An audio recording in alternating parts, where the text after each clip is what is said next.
ታሪካችን የሚጀምረው በህንድ ነው። በታሪኳና በስልጣኔዋ በምትኮራው ማንኛውንም እንግዳ እንግሊዞች ወረው ህዝቧን ባሪያ እስካደረጉባት ጊዜ ድረስ በክብር በምትቀበለው ሀገር። በዚህ መሃል ማኑ የተባለች ልጅ ትወለዳለች። አባቷ በልደቷ በጣም ሲደሰት፣ የሃይማኖት አባቱ ደግሞ ስሟ በመላው ህንድ እንደሚታወቅ ማንም ያላደረገውን ታላቅ ሥራ እንደምትሰራና ስሟ በታሪክ እንደሚጻፍ ይነግሩታል። ዓመታት ያልፋሉ። ማኑ አድጋ ነብር ለማደን ጫካ ውስጥ ቆማለች። ገበሬዎቹ በፍርሃት ርቀው ቆመዋል። የአንድ ሌላ ግዛት ሚኒስቴር በቦታው ሲያልፍ ቆም ብሎ ይመለከታታል። ነብሩ ፍየል ሊያጠቃ ሲል ማኑ አንገቱ ላይ በቀስት ትመታዋለች። የሞተ የመሰለው ነብር ተነስቶ ሊገድላት ሲመጣ አጠገቧ ሲደርስ ይወድቃል። ማኑ ነብሩን መግደል ስላልፈለገች ጫካው ውስጥ በሰላም እንዲኖርና ገበሬዎቹም በሰላም እንዲሰሩ በማሰብ ማደንዘዣ ቀስት ነበር የተጠቀመችው። ደግነቷን አይተው ሁሉም ይደሰታሉ። ሚኒስቴሩ ስለሷ ጠይቆ ተዋጊ ብቻ ሳትሆን ታላቅ የወታደር መንፈስ እንዳላት ይረዳል። በመቀጠል ወደ ጃንሲ ግዛት ስንሄድ ንጉሥ ጋንጋዳር ከሰዎቹ ጋር ሲጨፍር እናያለን። ሚኒስቴሩ ወደ ንግሥት እናት ሄዶ ስለ ማኑ ይነግራታል። እንግሊዞች ግዛቷን እንዳይቆጣጠሩት ንጉሡ አግብቶ ወራሽ ማግኘት እንዳለበትም ያስረዳታል። በኋላ ላይ የማኑ አባት ከንጉሡ ጋር ተቀምጠው እንግሊዞች ሕዝቡን እያስቸገሩ መሆኑን ይወያያሉ። ንጉሡ ሕዝቡን እንዳያስቸግሩ ማስጠንቀቂያ በጦር አዛዡ በኩል ይልካል። የጦር አዛዡ ረዳቶቹን እንደ ሴት አትሁኑ እያለ ሲያሾፍባቸው እናያለን። በዚህ ጊዜ የጃንሲ ሚኒስቴር ማኑን ለንጉሡ ለመጠየቅ ይመጣል። ማኑ ሴቶችን ወደሚንቀው አዛዥ ሄዳ ጥበቧን በማሳየት ልክ ታስገባዋለች። አባቷ የጋብቻውን ውሳኔ ማኑን ላሳደጋት ንጉሥ ይተወዋል። ማኑ እየተዋጋች ስትወጣ አባቷ በእንግዳ ፊት ስላሳፈረችው ይደነግጣል። ሚኒስቴሩ ግን ልጆቻችንን የምናቀርብበት ምርጥ መንገድ ይህ ነው ብሎ የልጅቷን ሰይፍ መቀማት ለቻለ ሰው ዝሆኑን እንደሚሸልም ይናገራል። በውድድሩም ማንም ወንድ ሊያሸንፋት አልቻለም። በመጨረሻም በላያቸው ላይ ዘላ ዝሆኑ ላይ በመውጣት ሚኒስቴሩን የተፋለምኩት በረከትህን እንጂ ዝሆንህን ፈልጌ አይደለም ትለዋለች። ሚኒስቴሩም ይበልጥ ይወዳታል። በኋላም ማኑ አባቷ ዘንድ ሄዳ መጽሐፍት እንድትወስድ ለምን እንዳስጠራት ትጠይቋለች። የጋብቻ ጥያቄውን ሲነግሯትም ተዋጊ መሆን እንጂ ማግባት ስለማትፈልግ በጣም ታዝናለች። ንጉሡም ተዋጊ የፈለገውን ሁሉ ያገኛል ማለት አይደለም ብሎ ከልጅነቷ ጀምሮ የሚዘምሩላትን የሀገር ፍቅር ዘፈን ሲዘምሩላት ሐዘኗን ረስታ በጋብቻው ትስማማለች። ወደ ጃንሲ ግዛት ስትሄድም ሁሉም እየጠበቋት ነው። ጓደኛዋንም አብራት እንደምትቆይ ቃል ትገባላታለች። በዚህ ጊዜም ማንም ሊቆጣጠረው ያልቻለውን የንጉሡን እብድ ፈረስ ማኑ ታረጋጓለች። በሌላ በኩል ሺቭ የተባለ የጃንሲ ሰው ከእንግሊዙ መኮንን ጎርደን ጋር ሲተባበር እናያለን። ማኑ ፈረሱን ስትጋልብ አይተው ሁሉም ይደነቃሉ። ሺቭ ማኑ ንጉሡን ቀይራ በእንግሊዞች ላይ ታነሳሷለች ብሎ ይሰጋል። ንግሥት እናት በማኑ ባህሪ ብትበሳጭም ንጉሥ ጋንጋዳር ግን የፈለገችውን እንድታደርግ ይፈቅድላታል። ጋብቻውን በይፋ ለማሰር 7ቱን ዙር ይጀምራሉ። ጃልካሪ የተባለች ሴት በመሃል አንድ ሰው እየተንቀሳቀሰ ስለጋረዳት ስትጣላ ባሏ ዝም እንድትል ይነግራታል። ንጉሡ ልዩ የሆነች ሴት እያገባሁ ነው ሲላት ማኑ ልብሳቸውን አጥብቆ ስላላሰረው ንጉሡን ተወቅሷለች። ግንኙነቱ እንዲዘልቅ ቋጠሮ የጠነከረ መሆን አለበት ትለዋለች። ንጉሡም እጅግ ደፋር ስለሆነች ከዛሬ ጀምሮ ስሟ ላክሽሚ እንደሚባልና ጃንሲን ወደ ላቀ ደረጃ እንደምታደርሳት ይናገራል። አብረውም ምርጥ ጊዜ ማሳለፍ ይጀምራሉ። መጽሐፍት ስለምትወድ ትልቅ ቤተ መጽሐፍት ይገዛላታል። ዙፋኑ ላይ አስቀምጧት የንጉሡ የሆነ ሁሉ የሷም እንደሆነ ይነግራታል። አዛዥ ጎርደን ሊመጣ መሆኑን ሲያስታውስም ያዝናል። ጎርደን ሲመጣ ሁሉም ይንበረከካሉ። የአንድ ሰው እግር ታሞ ማጎንበስ ሲያቅተውም ጠባቂው እግሩን ይሰብረዋል። ወደ ቤተ መንግሥት ሲደርሱ ንጉሡ ከጎርደን እጅ ሲነሳ ላክሽሚ ግን አሻፈረኝ ትላለች። ጎርደን በፍርሃት ለምን እንደማትንበረከክ ሲጠይቃት በፍርሃት አንንበረከክም፣ በትዕቢትም አናንገራግርም፣ ክብር ስላለን ነው። እናንተ ደግሞ ስለ ክብር ምንም አታውቁም ትለዋለች። ጎርደንም ተቆጥቶ በቃሏ እንድትጸጸት እንደሚያደርግ አዝቶ ይወጣል። ተበሳጭታ በፈረስ ስትወጣ ሁለት የአገሯ ሰዎች ዛፍ ላይ ታስረው ታያለች። ራም የተባለ ሌባ ለእንግሊዞች ግብር ሊከፍሉበት የነበረውን እህል እንደሰረቃቸውም ይነግሯታል። ላክሽሚ ራምን ፈልጋ ልትመታው ስትልም ከፈረሷ ላይ ይጥላታል። ሰይፏን መዛም ንግሥት ላክሽሚ እንደሆነች ትነግሯለች። መንደርተኞቹ ደርሰው በእንግሊዝ ግብር ምክንያት በረሃብ እንዳያልቁ ራም ለነሱ ብሎ እንደሚሰርቅ ይነግሯታል። ራምም ሕዝብሽን የምትጠብቂ ንግሥት ብትሆኚ ሕዝቡ እዚህ ደረጃ አይደርስም ነበር፣ በእንግሊዞች ላይ እስካላመጽሽ ድረስ እንደ ንግሥት አልቀበልሽም ይላታል። በጣም ተቆጥታ ወደ ቤተ መንግሥት ስትመለስ ንግሥት እናት ያለ ጠባቂና ያለ ሻሽ ስለወጣች ትቆጣታለች። ላክሽሚ ሕዝቤን ለማግኘት ለምን ፊቴን ይሸፍናለሁ ብትልም ንግሥት እናት ሕጉ እንደሆነና ከዛሬ ጀምሮ ስራዋ በኩሽና ውስጥ እንደሚሆን ትነግራታለች። በሌላ በኩል ጃልካሪና ባሏ ራሁል ገበሬዎች ናቸው።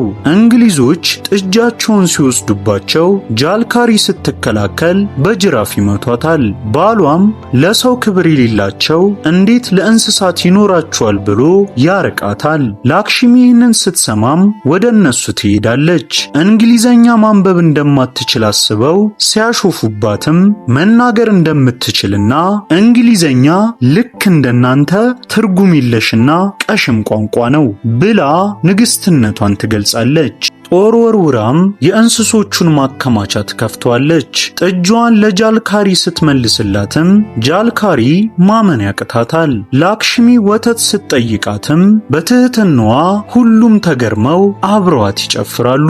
ንጉሡ ተበሳጭቶ ሊወስዳት ሲመጣ ጭፈራው ላይ ደክማ ነበር። አዋላጇ ማኑ እንዳረገዘች ስትነግረውም ንጉሡ ማመን አቅቶት በደስታ ውድ ሀብል ይሸልማታል። ሺቭ ወንድ ልጅ ወልዳ ስልጣኔን ትወስድብኛለች ብሎ ሲጨነቅም ጎርደን ወንድ ከወለደች እንገድሏለን ይለዋል። ቀኗ ደርሶም ወንድ ልጅ ትወልዳለች። እንግሊዞች ወራሽ በመምጣቱ ባይደሰቱም እሁድ ቀን በሚዘጋጀው ድግስ ላይ ላክሽሚ ከድግስ እንጂ ከጦርነት ረፍት የላችሁም ብላ በግዳጅ ታስገኛቸዋለች። ከድግሱ በኋላ ንጉሥ ጋንጋዳር ሳልና ደም ያስቸግረዋል። ላክሽሚ ልጇን አልጋ ላይ አድርጋ ባሏን ልታይ ስትል ልጇ መንቀሳቀስ አቁሞ ሞቶ ታገኘዋለች። ከጀርባው ሺቭ እንዳለበት ግልጽ ነው። ሁሉም ክፉኛ ይሰበራሉ። የንጉሡ ሕመም እየባሰ ሲመጣ እንግሊዞች ግዛቱን እንዳይወስዱ በማሰብ ልጅ በጉዲፈቻ ለማሳደግ ይወስናሉ። አንድ ሕፃን ወደ ላክሽሚ ሄዶ ፈገግ ሲልም በሞተው ልጇ ስም ትጠሯለች። ልጁንም በጉዲፈቻ ይወስዱታል። ሺቭ ተቆጥቶ ዙፋኑን እንደሚፈልግ ሲናገርና ለላክሽሚ አልሰግድም ሲልም ንጉሡ ከግዛቱ ያባርረዋል። ማታ ላይ ንጉሡ ደክሞትም ቢሆን ከላክሽሚ ጋር በሰይፍ ይለማመዳል። በመሃልም እጁ ላይ ያደረገውን የእንግሊዞችን አምባር ትሰብረዋለች። ንጉሡም እነዚህን አምባሮች ያደረግኩት ሕዝቤን ከእንግሊዞች ነፃ ለማውጣት ያለኝን ቂም ላለመዘንጋት ነበር፣ አሁን አንቺ ሰበርሻቸው፣ ጃንሲንም ከነዚህ ውሾች ነፃ ታወጫለሽ ብሏት ወዲያው ይሞታል። የባሏ የሐዘን ቀን ደርሶ ጸጉሯን እንድትላጭ ሲጠይቋትም ላክሽሚ አሻፈረኝ ትላለች። ንግሥት እናት ግዛቱን ለቃ እንድትወጣ ስትነግራትም ልብሷን ጠቅልላ ልጇን ይዛ ወደ ምክር ቤቱ በመግባት ልጇ እስኪያድግ ድረስ ንግሥት ሆና ሕዝቧን ከጠላት እንደምትጠብቅ ታውጃለች። ጎርደን ይህንን ሲሰማም ሊያስቆማት ይወስናል። ከነሱ ጋር አብራ እንድትሰራ የሚጠይቅ የማታለያ መልእክት ይልኩላታል። ጎርደን ዙፋኑን ፍትሃዊ በሆነ መንገድ እንደምትመራው አስቦ እንደነበር፣ ነገር ግን አሁን ከውሾች ጋር እጇን እንዳስገባች ይነግራታል። ላክሽሚም የራሷ ጦር 2500 የእነሱ 40,000 ቢሆንም ጦርነቱ አይቀሬ መሆኑን ታስጠነቅቀዋለች። ማታ ላይ የእንግሊዝ ጦር ቤተ መንግስቱን ይወራል። ጎርደንም ከቤተ መንግስቱ ያባርራታል። በባዶ እግሯ ስትወጣም ጃልካሪ ጠጠር በመጥረግ መንገድ ታመቻችላታለች። የሀገሪቱ ሴቶችም ስሟን እየጠሩ ይዘምራሉ። ጎርደን በመበሳጨትም ቤተ መጻሕፍቱን ያቃጥለዋል። እንግሊዞች ልዩ ጥይት አምጥተው ተቃዋሚዎቻቸውን በጅምላ ይጨፈጭፋሉ። ራም ሰዎቹን ሰብስቦ እንግሊዞችን ይገድላል። ጎርደንም ይገደላል። የእንግሊዝ ሴቶችንና ልጆችን ሊገድል ሲልም ላክሽሚ ደርሳ ይህ የኛ የጦርነት ስነ ምግባር አይደለም፣ ጸባችን ከውሾቹ ጋር ብቻ ነው ብላ ታስቆመዋለች። ራምም አሁን እውነተኛ ንግስቱ እንደሆነች ይመሰክራል። ሺቭ ራምንና ሰዎቹን ገድሎ ግድያውን ላክሽሚ እንዳደረገችው ለእንግሊዝ አዛዥ ይነግራል። እንግሊዞችም አዲስ ጨካኝ መኮንን ያመጣሉ። ላክሽሚ እጅ እንድትሰጥ ሲጠይቃትም ጦርነት ይሁን የፈራ ይሽሽ ብላ ትመልሳለች። ላክሽሚ ሴቶችንም ለጦርነት ማዘጋጀት ትጀምራለች። ወንዶቹ ሴቶች ደካማ ናቸው ቢሉም እሷ ግን ፈጣሪ ሴቶችን በብዙ ጥንካሬ ፈጥሯቸዋል በማለት አዲሱ ትውልድ በባርነት እንዳይወለድ ነፃነታቸውን ማስከበር እንዳለባቸው ታስተምራለች። ሁሉም ለድል ይዘምራሉ። ሴቶቹ ከቤታቸው የብረት ዕቃዎችን በማቅለጥ መሳሪያ ይሰራሉ። አዲሱ የእንግሊዝ መኮንን አንዲትን ልጅ ስሟን ጠይቆ ላክሽሚ መሆኑን ሲሰማ ይሰቅላታል። ላክሽሚ ጦሯን እያሰለጠነች ሌላ አዛዥ ከጦሩ ጋር መጥቶ ይቀላቀላል። የላክሽሚ ሰራዊት 20,000 የእንግሊዝ ደግሞ 60,000 መሆኑን አውቃ እያንዳንዱ ወታደር 3 ጠላት መግደል እንዳለበት ታዛለች። የጦርነቱ ቀን ደረሰ። እንግሊዞች መድፍ ቢተኩሱም የጃንሲ ግንብ ጠንካራ ነው። የላክሽሚ መድፎች ግን ጠላትን ያረግፋሉ። እንግሊዞች መድፋቸውን ቤተ መቅደስ ጀርባ ሲደብቁ ላክሽሚ ቤተ መቅደሱ እንዳይፈርስ ብላ በአካል ወጥታ ትዋጋለች። የተሽከርካሪ ጎማ ተበላሽቶ ለማንሳት የሞከረ ወታደሯ በጥይት ተመቶም ጀግንነቱን ያሳያል። ላክሽሚም ኃይለኛ ጥቃት በመሰንዘር የእንግሊዙን መኮንን በእግሩ አስራ መሬት ለመሬት ትጎትተዋለች። ማታ ላይ እንግሊዞች እየተሸነፉ መሆናቸውን ያየው ሺቭ የጃንሲን ደካማ ጎን ይጠቁማቸዋል። በሌሊት ሾልከው በመግባትም ብዙ ሰዎችን ይጨፈጭፋሉ። ላክሽሚም በውስጥ አዋቂ እንደተከዳች ታውቃለች። አርጋይ የተባለ ታዳጊ በጀግንነት ሲዋጋ በክህደት ከጀርባው ተወግቶ ይሞታል። ሴቶቹም በማይታመን ጀግንነት ይዋጋሉ። ጃልካሪ የጥጥና ባሩድ ክምር ታዘጋጃለች። ወታደሮቹ ላክሽሚን እየተከተሉ መስሏቸው ሲያሳድዷት ጃልካሪ ላክሽሚን መስላ ጠላትን በማዘናጋት ራሷን ከባሩዱ ጋር አጋይታ ትሞታለች። ላክሽሚም ቤተ መንግስቱ ሲቃጠል እያዘነች ከልጇ ጋር በሕይወት ታመልጣለች። ወደ አባቷ ግዛት ቢትሁር ትመለሳለች። ሁሉም በሕይወት ስላዩት ይደነቃሉ። አባቷ እጅ እንድትሰጥ ቢጠይቃትም ከ4 ዓመቷ ጀምሮ የህንድን ነጻነት ማየት ህልሟ እንደሆነ ትነግሯለች። ሺቭ በእንግሊዞች ተከድቶ እስር ቤት ይገባል። ላክሽሚ ሁሉም ተዋጊ ወደ ሆነባት ግዋሊዮር ግዛት ትሄዳለች። ከዳተኛውን ንጉሥ አስፈራርታ በማባረርም የአባቷን ሚኒስቴር ንጉሥ ታደርገዋለች። ላክሽሚ እንግሊዞች ተጨማሪ ድጋፍ በ72 ሰዓት ውስጥ ከማግኘታቸው በፊትም በድንገት ለማጥቃት ትወስናለች። ከሞትኩ ምትኩም ከኔ በኋላ የሚመጣ መሪ ስራዬን እንዲቀጥል ስሜ በታሪክ መጻፍ አለበት ብላም ልጇን ተሰናብታ ወደ ጦርነቱ ትገባለች። የእንግሊዝ ጦር ድጋፍ ሳይደርስም ላክሽሚና ሰራዊቷ ከባድ ጥቃት ይሰነዝራሉ።